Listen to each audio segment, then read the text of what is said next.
Banged on our door approximately around between 8:30 and 9 o'clock, asking if I knew Tyree Nichols, and we said yes. What's going on?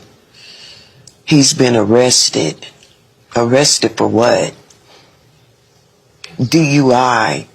DUI? My son don't drink like that. What do you mean DUI?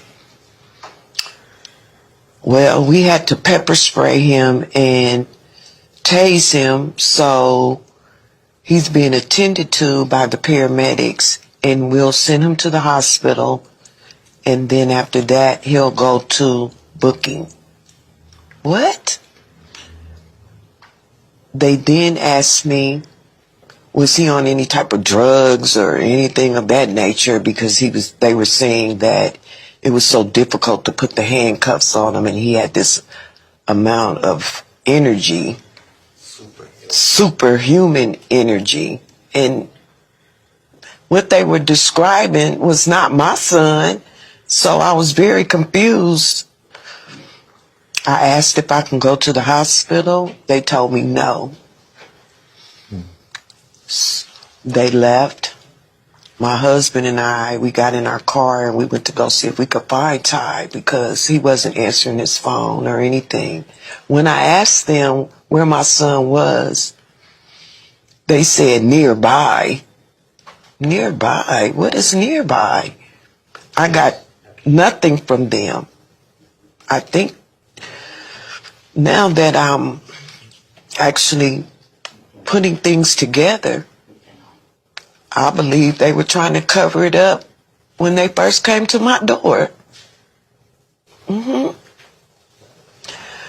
So around 4 o'clock in the morning, the doctors called from St. Francis and said, Mrs. Wells, do you know your son's in the hospital? And I said, yes. I was advised by the police officers. He said, why aren't you here? And I said, the police officer said that I couldn't come because he was under arrest. The doctor proceeded to tell me that my son had went into cardiac arrest and that his kidneys were failing. This doesn't sound consistent to somebody being tased or pepper sprayed. When my husband and I got to the hospital and I saw my son, he was already gone. They had beat him to a pulp. He had bruises all over him. His head was swollen like a watermelon. His neck was busting because of the swelling. They broke his neck. My son's nose looked like an S. They actually just beat the crap out of him. And so when I saw that, I knew my son was gone then. Even if he did live, he would have been a vegetable. So once I got to the hospital, all the police officers were basically whisked out because I heard that the TBI had taken over the investigation. And that was it. They spoke to us, asked a bunch of questions, but I knew something wasn't right. I just didn't understand why they stopped my son in the first place. You said that you thought from the initial time when they contacted you that they were trying to cover up. Why did you think that? Well, I didn't think that initially.